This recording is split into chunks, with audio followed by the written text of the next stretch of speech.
রান্না হতে খানিক দেরি, টেবিলে সবাই গেছে বসে, কড়াইতে চেপেছে আস্ত রুই, কষছে ধীরে আদার রসে। আদার রসে রুই মাছ বানাতে প্রথমে রুই মাছগুলোকে হলুদ ও নুন মাখিয়ে কড়াইতে তেল গরম করে এক এক করে মাছগুলোকে ভেজে নিয়ে পেঁয়াজ কুচি করে বেরেস্তা করে ভেজে নেব। ভাজা হয়ে গেলে অর্ধেক বেরেস্তা তুলে বাকি অর্ধেকে হলুদ গুঁড়ো, ধনে গুঁড়ো, জিরে গুঁড়ো, লঙ্কার গুঁড়ো, স্বাদমতো নুন ও কয়েকটা চেরা কাঁচা লঙ্কা দিয়ে ভালোভাবে কষিয়ে অল্প জল দিয়ে ফুটতে দেব।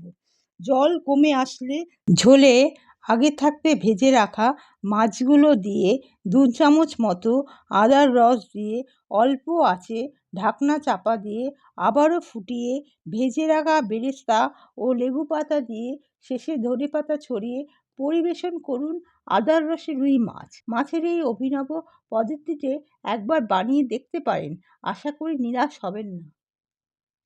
গরম গরম ভাতে এই আদার রসে রুই মাছ বানিয়ে খেতে লাগে কি অপূর্ব!